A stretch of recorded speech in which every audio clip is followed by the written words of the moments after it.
I think I didn't do anything wrong, just chose the wrong person to feel young with. Now I'm standing in the university admin lobby with a suspension letter in one hand, divorce papers in the other, and everyone watching my husband walk away like he finally won. I still don't see how sleeping with one student ruined my whole life. Before we dive deeper into this story, I have one small request. Please subscribe, drop a like, comment, and hit that hype button to boost this channel so more people can discover these incredible stories. I'm pretty sure I didn't do anything truly wrong, just chose the wrong person to feel young with. Right now, I'm standing in the university admin lobby with 2 envelopes in my hands and everyone pretending not to stare. In one envelope, there is a letter that says suspended pending investigation. In the other, there are divorce papers with my full name printed so big it makes my eyes hurt. My husband, Evan, is walking toward the glass doors with our daughter holding his hand, like he has finally passed some test. He did not shout. He did not cry. He just thanked the man who gave me the papers and said he would be in touch. The admin assistant asked if I was okay. I said I was fine, just surprised. That is not true, but I hate giving them the drama they expect. All this because I slept with one student. One. It was a mistake, maybe. But I was lonely, and he made me feel alive again. If Evan had listened to me, if he had tried even a little, none of this had to happen. At least, that is how I see it. Back then, months before the lobby, mornings in our apartment felt like a race that I always lost. Evan stood at the kitchen counter, making sandwiches for Mila's lunch, while I tried to find a clean blouse that did not look cheap. The kettle whistled. Mila sang some silly school song in the living room. I scrolled my email on my phone and felt my chest get tight when I saw another message from the department about unpaid extra marking. Evan asked if I could take Mila to school that day because he had an early lab with his students. I said I had to go in even earlier than him, that there was a meeting about curriculum, and that I could not just cancel serious academic work because he wanted help. He frowned and said he had taken her 3 days in a row. I told him that was what family was for, and reminded him that my contract could disappear at any time if I was not visible. He asked why I had not come to her class assembly last week. I said again that I was working, that I could not be in 2 places at once, and that he was lucky his job was simple. He went quiet at that. He put the little lunchbox in her school bag and said he would manage. The way he said manage made it sound like I had failed some basic test, and that annoyed me even more than his questions. On the tram to the university, I watched the city blur past and looked at my reflection in the window. The light was flat and made my face look older. 34 is not old, but I could see tired lines around my eyes. I thought about the girls in my classes, fresh and loud and full of ideas. They listened to me. They laughed at my examples. They made me feel like someone important. The lecture hall smelled like dust and projector heat. Students drifted in with coffee cups and laptops. I always liked the moment right before I started talking, when all the small noises slowly died and everyone looked at me. It was better than any date, any praise from Evan, anything. It felt like proof that I was not just some tired mother in a cramped apartment. That was the first day I noticed Luca properly. He sat near the front, not in the show-off first row, but close enough. Dark hair, that serious look some young men have when they think hard and want the world to see it. When I asked a question about power and desire in one of the texts, he raised his hand and said something sharp about older women not always being victims, that sometimes they were the hunters. The class laughed. I smiled because it was a good point, and also because the way he looked at me while he said it made my skin buzz. After the lecture, he stayed behind while others rushed out. He asked if I could recommend extra reading.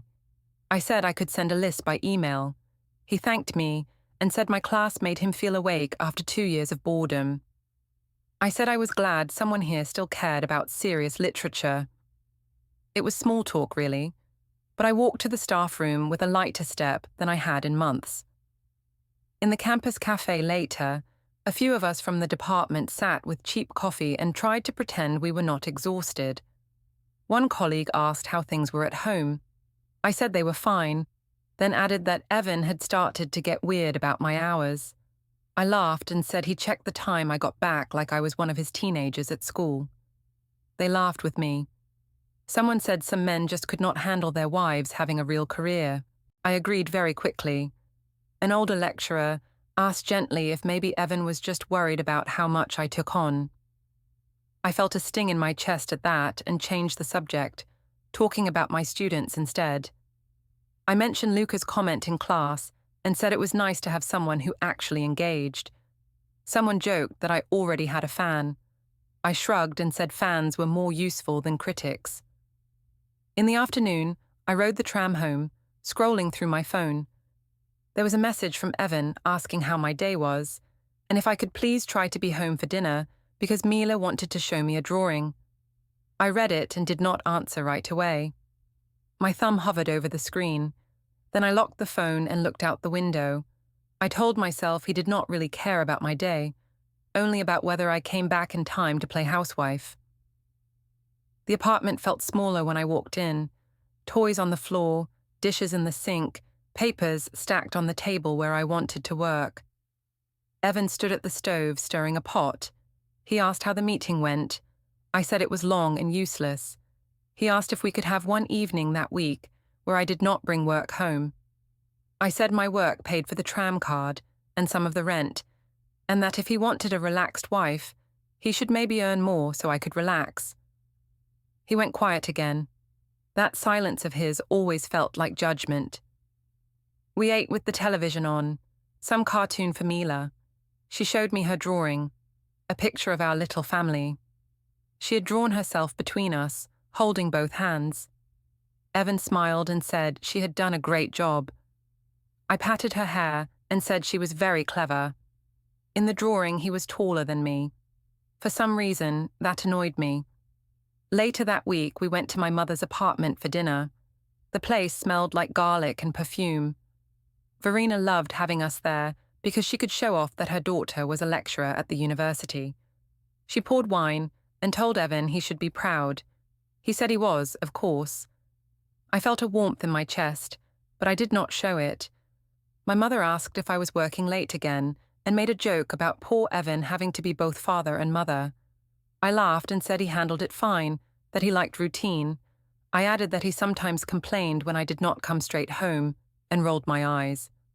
My mother shook her head and said he sounded just like my father, always afraid of a strong woman.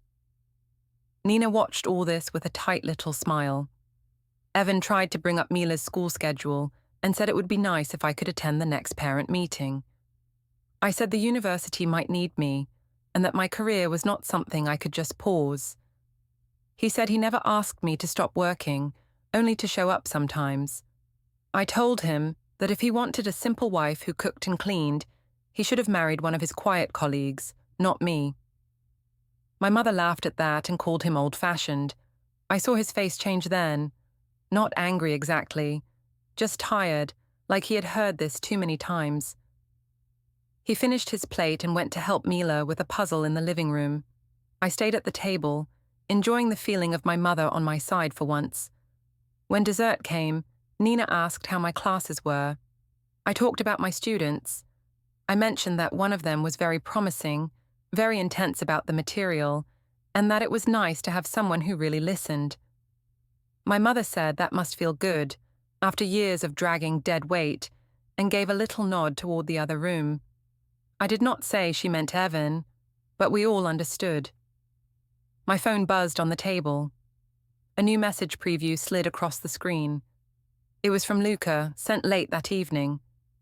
He wrote that he kept thinking about our discussion and that he would be grateful for extra help with his essay, maybe in a more quiet place. Evan reached over to pass me the bowl of fruit, and his eyes flicked to the name on the screen. He asked who Luca was. I smiled, tilted the phone away, and said he was just a kid from class who needed guidance. Nothing important at all. I answered Luca the next morning, after I had read his message 3 times in bed while Evan shaved in the bathroom. I told Luca I could give extra help during office hours, and maybe 1 extra session if he needed it, since he seemed serious. I added a smiley without thinking, then deleted it, then added a different one that looked more professional. It was stupid how much time I spent on that. At breakfast, Evan asked if I could come home early that evening, because Mila wanted to bake something for a school event. I said I had drop-in hours for students, and probably a meeting after. He asked if the university would fall apart if I left by 6 just once. I said they might not notice I was gone at all, and that was the whole problem. He asked why it had to be that day then. I said he always picked the worst time to make demands. The office I shared on campus was small and stuffy, 2 desks, some old posters on the walls, a window that looked over the parking lot. That afternoon, when the official office hours ended, my colleague gathered his bag and asked if I minded closing up. I said it was fine, that I had some notes to finish. As soon as he left, I sent Luca a quick message saying he could come by now if he wanted help. He knocked 10 minutes later. I told him to sit. We went through his essay on the screen. At first it was normal, just me marking weak sentences, him taking notes. Then he started talking about how he felt stuck with people his own age, how they did not see him. He said it was rare to find someone older who did. He looked at me when he said that, not at the laptop. I felt a small thrill, and also a small warning, but the thrill was louder. He asked if I ever felt out of place at home, like I was shrinking to fit other people's comfort. I said it was complicated. I said my husband was a good man, but limited. I said he did not really get what I did at the university, that he treated it like a hobby. Luca said that sounded lonely. I said it was sometimes. It all felt innocent enough when I told the story in my head later. He asked if we could meet somewhere outside the office next time. Maybe the cafe, because it felt more relaxed. I said I was busy, but maybe.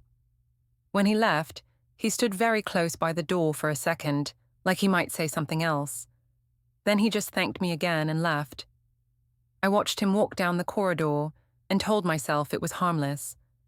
People like Evan always think any talk is dangerous, but in the real world, adults can handle complex feelings. That evening, the department group chat buzzed about meeting at the pub near campus. It was one of those dirty old places that tried to look trendy with dim lights and cheap candles. I told Evan I had to go because there were important people there. He asked if it was required. I said everything was required if I wanted a permanent position. He said he had planned to help Mila with her project and thought maybe the 3 of us could do it together. I said I would try not to be late, and already knew I was lying. At the pub, the music was too loud for real talk, which is always a relief with colleagues. We squeezed around a sticky table. Someone bought me a drink, then another. Luca showed up with some other students, which was normal because older students sometimes came to these things. When he saw me, his face lit up in a way that reminded me I was still visible. He sat on the spare stool next to me. Our knees touched sometimes when people moved past, and I did not move mine away. He asked how my day had been. I said exhausting, that my husband had complained about my hours again. Luca said some men were scared when women had their own lives. I did not correct him. I liked how it sounded. My colleagues teased me that I had a favorite student now. I laughed and said everyone needed a fan club. One younger lecturer joked that if Evan saw this table, he would lock me up. I rolled my eyes and said he would probably give them a lecture on safety rules. They laughed. I liked that, the feeling of everyone on my side, of him being the boring one we could laugh about. My phone buzzed with a message from Evan, asking when I thought I might be home. He wrote that Mila had fallen asleep with her glue stick in her hand, waiting to show me her work. I stared at the words for a second. Then I put the phone face down. I told the table that he was checking up again, that he always did that when I tried to network. Someone said he sounded insecure. I agreed and took another sip. At one point, Carla, my sister-in-law, appeared near the bar with some friends. I waved her over. She seemed surprised to see me out that late. She asked where Evan was. I said he was at home, probably counting Tupperware. People laughed at that too. Carla smiled, but it looked a bit forced. She pointed at Luca and asked if he was one of mine. I said yes, one of the few who could keep up. She said he looked like trouble. It felt like a compliment. Someone took a group photo, one of those messy ones where people lean in and shout at the last second. I did not think about where I was sitting, just that I wanted to be in the middle. Later, I saw the photo on social media. My head was tilted toward Luca's, our shoulders almost pressed together, his arm resting behind my chair. It looked closer than it felt at the time. People commented things like "cool prof" and used little fire icons. I liked a few of them without thinking. When I finally got home, the apartment was dark except for the little lamp in the living room. Evan sat on the sofa with papers from his school spread around him. He asked if I had fun. I said it was work, not fun. He asked why I did not answer his messages. I said my bag was loud and that I did not want to be that rude colleague always on her phone. He said he understood, but his voice said he did not. He showed me the little project Mila had made, some messy collage of our family. He said she had waited for me. I said kids forget these things fast and that she would have more projects. He said that was not the point. I said he liked making me feel guilty. He asked if I even wanted to be at home with us. I said of course, but not if it meant turning into a ghost. The talk went in circles. Finally, he went to bed without another word. I stayed up scrolling through the pub photos, trying to decide which ones made me look the least tired. A few days later, we went to his parents' house for a barbecue. The garden was small but neat, with plastic chairs and a metal grill. Martin fussed over the meat. Elaine brought out bowls of salad. Adam and Carla sat together, whispering and laughing about something on her phone. Mila ran around with a cheap ball, her hair messy and happy. Elaine asked how the term was going. I said it was busy and that my students kept me alive. I added a small comment about how some people at home did not understand that passion. Martin gave Evan a look, like he should say something. Evan just took a sip of his drink. I started telling a story about how one of my students stayed after class to argue about a text, how he challenged me. I said it was refreshing after dealing with Evan's safe science all the time. Everyone laughed politely. Evan smiled but did not look at me. I could see I had hit something, and in that moment, that felt like a win. Carla suddenly said she had seen a funny picture of me the other night. She scrolled her phone for a second, then turned the screen toward Elaine and me. It was the pub photo, the one with Luca close to my side. Elaine's eyes widened a little. Carla laughed and said I looked like one of the students myself. She asked if Evan had seen it yet. Evan set his drink down very slowly. He asked when that picture was taken. I said it was from a harmless work night, nothing special. He asked who the young man with his arm behind my chair was. I shrugged and said he was just a kid from class, that everyone was squeezed in and that photos lie. The garden suddenly felt very quiet, even with the sound of the grill. Elaine broke the silence first. She asked if the student was in my class this term. I said yes, that he was a serious one, always asking questions. I added that it was sad Evan did not get the same energy from his students because they were too busy breaking Bunsen burners. Martin laughed a little too loudly and said, at least science did not involve late nights in bars. I smiled like it was a joke and not a warning. Later, when we were loading the dishwasher, Evan asked again who Luca really was to me. I said he was no one, just a boy who thought too highly of himself. Evan asked why the boy's arm was behind my chair. I said that was how people sat in crowded pubs, and that maybe Evan would know that if he ever left the house. He said he did leave the house, he just went to work and came home. I said that was exactly the problem. That night at home, he tried once more to talk. He asked if I felt something was missing between us. I said I felt many things were missing, but none of them were my fault. He said he missed the way we used to laugh together. I said people grow up and that I was not the same girl he married. He asked if there was someone else. I laughed and said he had always had a talent for drama. He went very quiet after that. The next week felt like two different lives. At home, everything was stiff and slow, like walking through water. At the university, everything was bright and sharp. In class, students leaned forward when I spoke. In the corridor, Luca waited sometimes, pretending to read a notice board until I passed. He asked how my day was. I said it was better when I was on campus. He nodded like he understood something deep.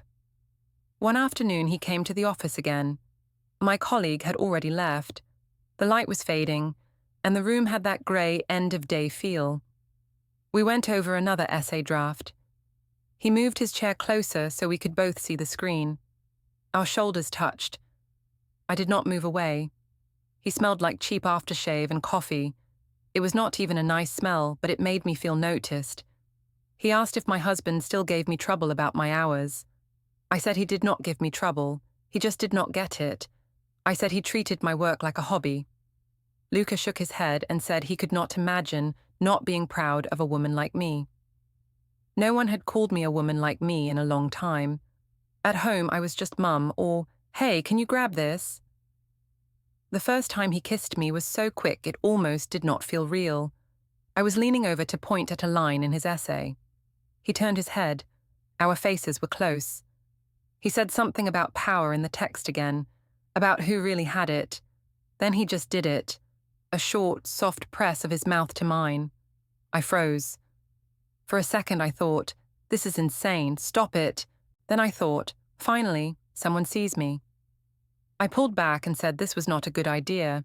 He said he knew, but he could not help it. I said he was young and would meet plenty of women. He said they were not like me. I told myself I was still in control because I said the right lines, but I let him kiss me again. It did not last long. Just a clumsy press, hands on my arms, nothing wild. Still, it was enough to cross a line I pretended did not exist. On the tram home, I stared at my reflection and tried to decide what had just happened. I told myself it had been a moment, nothing more. I said in my head that real cheating was sleeping with someone, not a few kisses in a locked office. I repeated that so many times that by the time I reached our stop, it almost sounded true. At home, Evan was on the sofa with Mila asleep against his chest. The television was on mute. He asked if I had had a long day. I said yes, that students were exhausting. He asked if I still liked the job. I said it was the only thing that made me feel human. He looked at me for a long time and then asked if we could go to counseling. I said we did not need a stranger to tell us what we already knew. He said maybe a stranger could help me hear what he was saying. I said I heard him fine, I just did not agree. That weekend I met Nina at a cheap Italian restaurant near the hospital where she worked. The red tablecloth was sticky, and the candles were fake. She asked gently how things really were with Evan. I rolled my eyes and said he was stuck in some old story where I was always wrong. I told her about the bar night, in a cleaned-up way. I said he made a fuss over one picture with a student.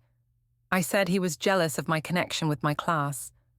She asked if there was actually something going on with the student. I laughed too loudly and said she sounded like Mom. I said it was flattering, that was all. I added that if Evan had listened to me before, I would not even notice lads like that. She stirred her drink and said she worried about me. I said I was fine and that everyone needed attention sometimes. She asked if the university had rules about that sort of thing. I shrugged and said rules were written by old men scared of any real feeling. At night, Evan stopped arguing. That was almost worse. He helped Mila brush her teeth, read her stories, and then went to the guest room without a word. The first night he did that, Mila came into the living room and asked why Daddy was sleeping in the other bed. I said he was being dramatic. She asked if he was angry. I said he liked to pretend he was a martyr. She nodded like she understood, but her eyes were too big. One evening, I came home later than I had said. The hallway light was off, In the living room, Evan sat at the table with his laptop open. He asked what time my meeting had finished. I said I had lost track, that students kept me after to talk about their futures. He asked which students. I said it did not matter. It felt like he was trying to pin me to the wall with simple questions. As I put my bag down, I saw some neat stacks of paper on the other side of the table. A folder lay open with the word household written on the front. His phone buzzed with a small alarm that flashed, downtown, 9:45 a.m. I made a joke and asked if he was suddenly becoming an accountant. He said only that it helped to keep records. I laughed and asked if he was writing a report on me. He said nothing. He just closed the folder and slid it into a drawer.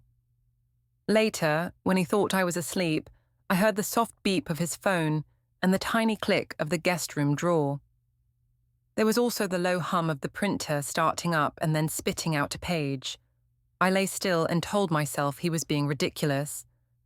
I said in my head that if he wanted to waste paper on screenshots and bank statements, that was his problem, not mine. The university sent around an email about a mandatory training session the next week. The subject line said something about professional boundaries and ethics. When I saw it, I rolled my eyes. I thought only people with no real life needed those kinds of reminders. Still, attendance was required, so I added it to my calendar. The session was in a dull conference room with bad coffee and grey walls. We sat in stiff chairs, while a woman from HR clicked through slides. She talked about fairness, power imbalance, and duty of care. She said staff-student relationships, even apparently consensual ones, were against policy and could harm the student's future. The words sounded heavy and serious, but in my head they felt far away, like they were meant for someone else. She asked us to imagine how a student might feel if they thought grades depended on personal attention. I thought of Luca for a second and then told myself he was not like that. He was clever, intense. He knew what he wanted. I was not some predator. I was just tired and lonely, and he had come into that space. When she mentioned disciplinary procedures, I felt my neck get hot.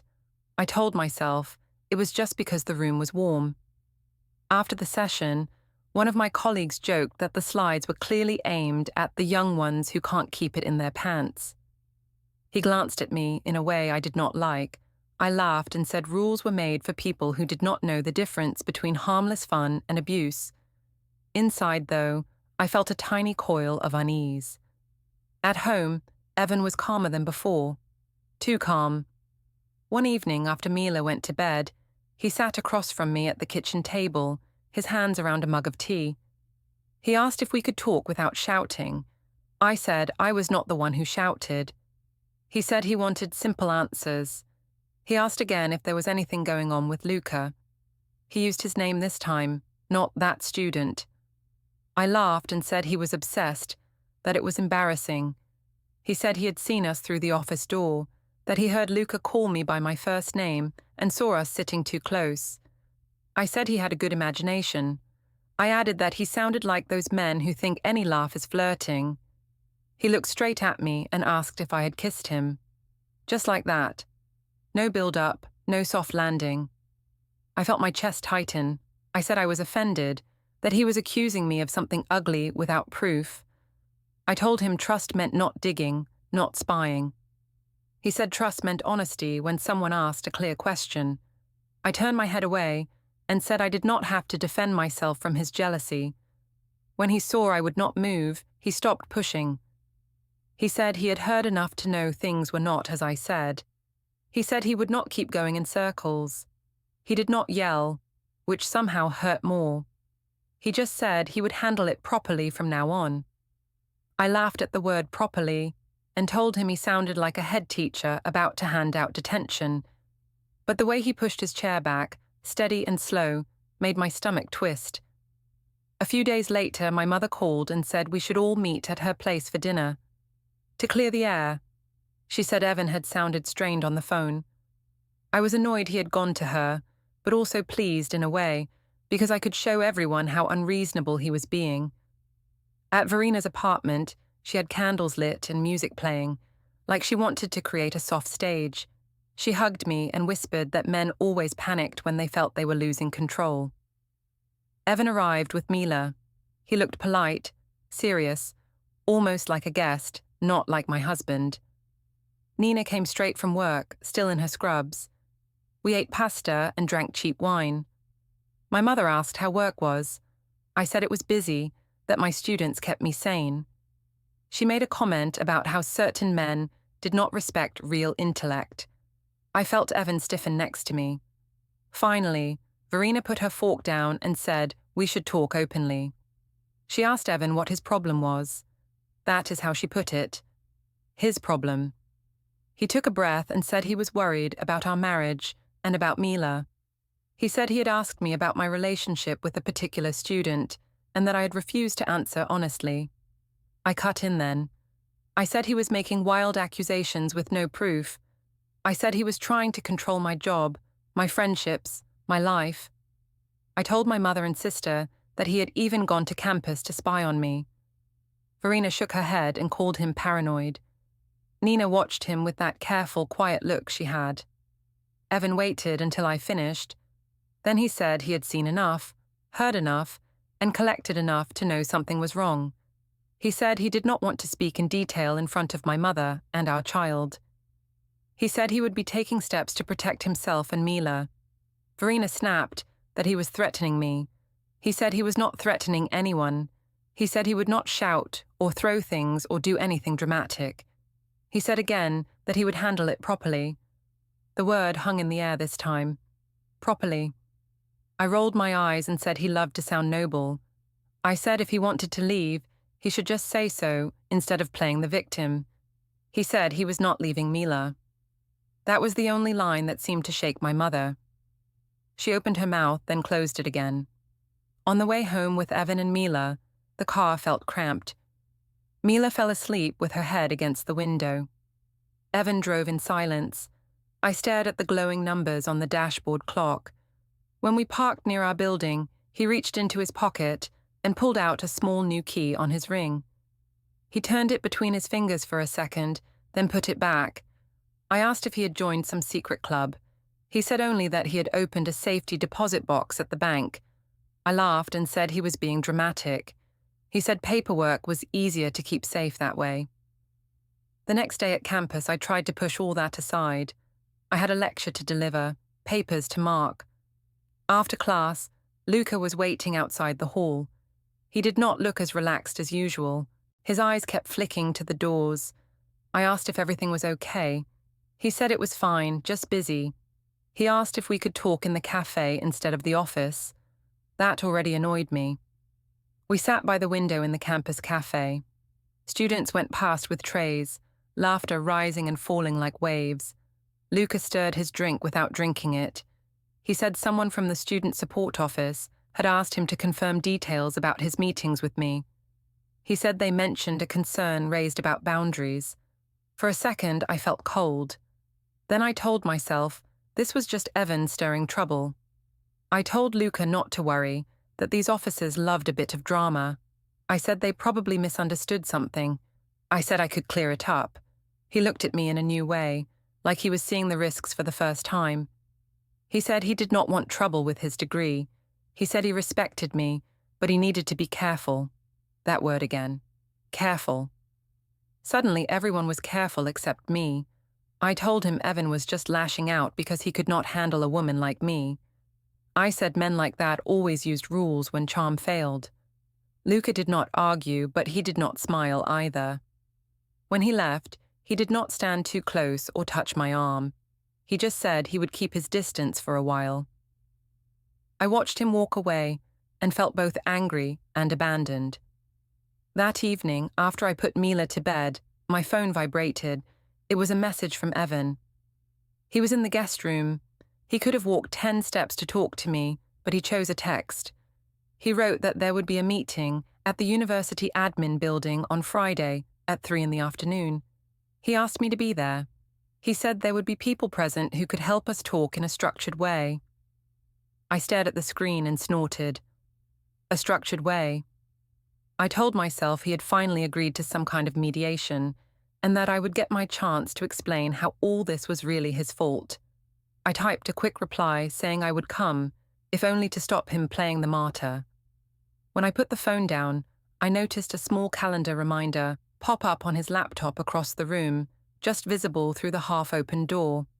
Meeting, personal, admin, 3:00 p.m. Friday at 3, I walked toward the admin building, feeling more annoyed than afraid. The sky was a flat white, and the wind pushed at my coat. I kept thinking about all the work I could be doing instead of playing along with Evan's little performance. In my head, this was still about him wanting an audience for his hurt feelings. Inside, the air smelled like printer ink and cheap floor cleaner. The receptionist asked my name and told me to wait on a plastic chair. I checked my phone. No new messages. I wondered if Luca had heard anything else from student support. Part of me still believed I could explain everything away if people just listened properly. After a few minutes, Mr. Halverson from HR came out. I knew him from the training session. He said there was a room ready. He asked if I would follow him. His voice was too gentle, like he was speaking to someone fragile. That irritated me. I told myself he was just being formal. The meeting room was small, with a long table and a jug of water in the middle. Dr. Menon sat on one side with a pad and pen. Evan sat near the end of the table, back straight, hands folded. He wore his school shirt and looked like a careful stranger, not my husband. There was also a woman I did not know, who introduced herself as some sort of staff representative. I sat down and crossed my arms. I asked what this was really about. Mr. Halverson said they were there to discuss a serious complaint about my professional conduct. He said he would read out the main points.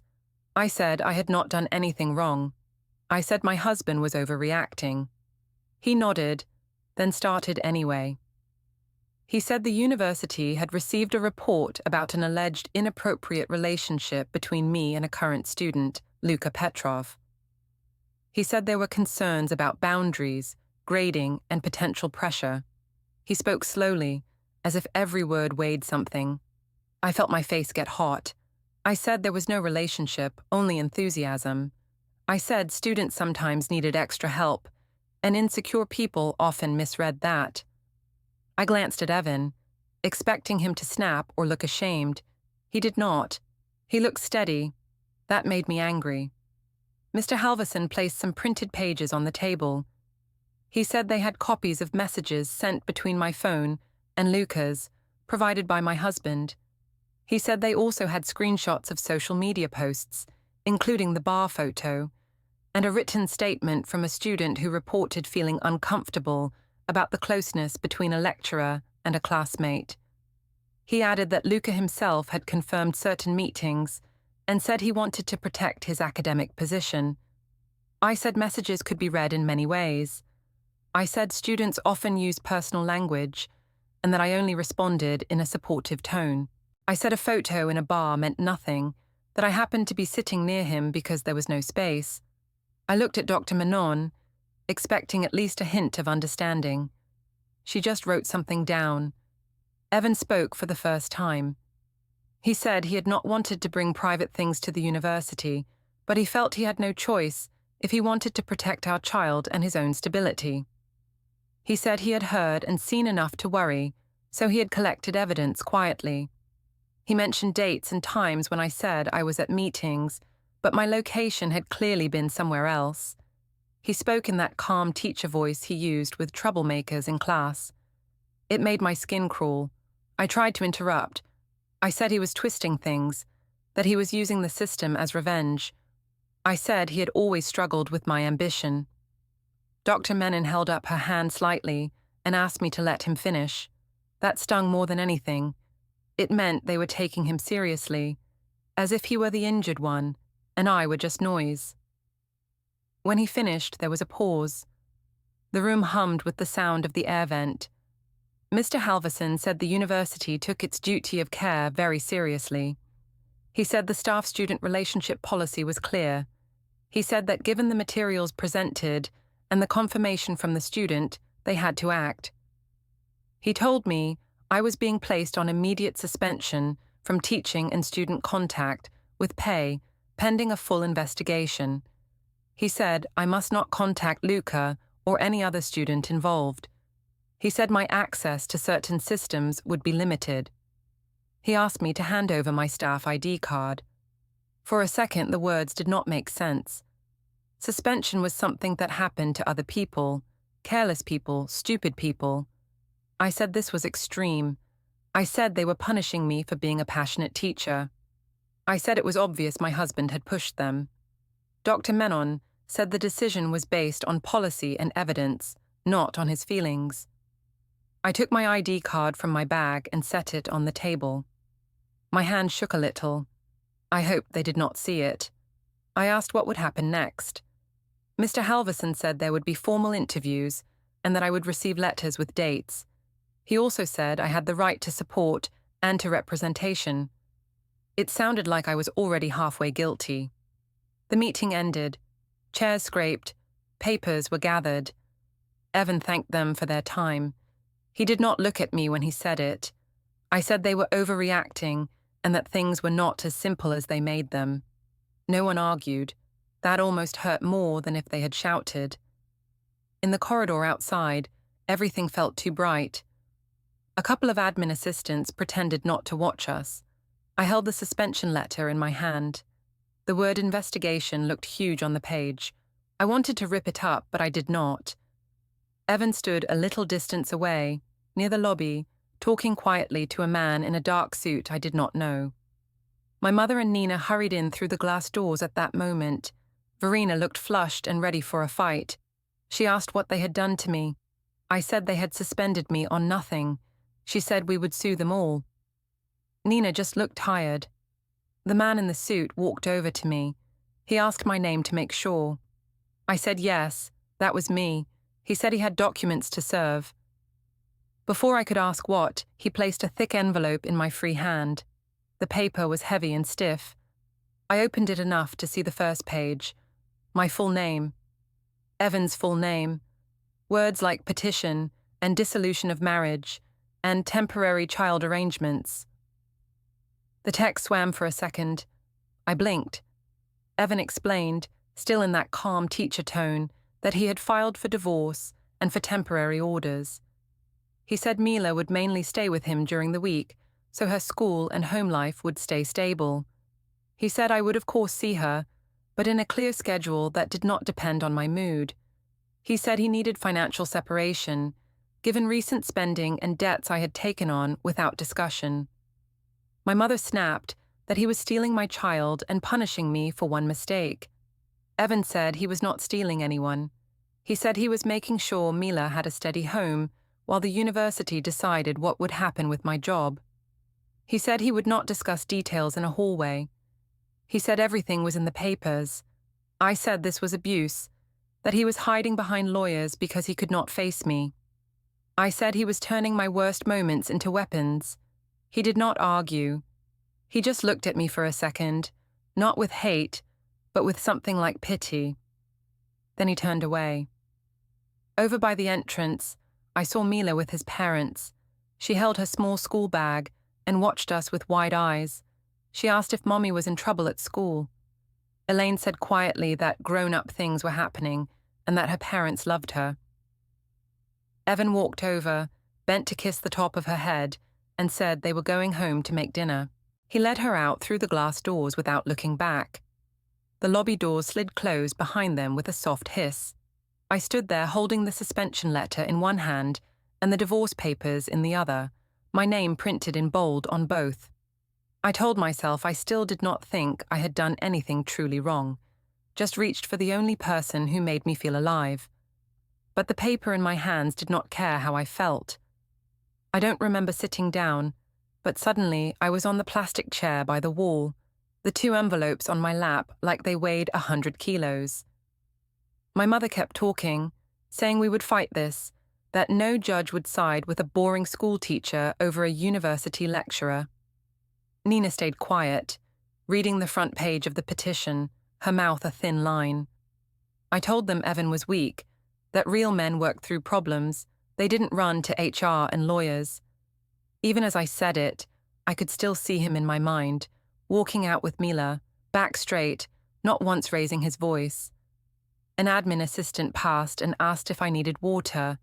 I said I was fine, that this was all just paperwork. My hands shook so much the pages rattled. Everyone was staring at me now, not him, and there was nothing left to say.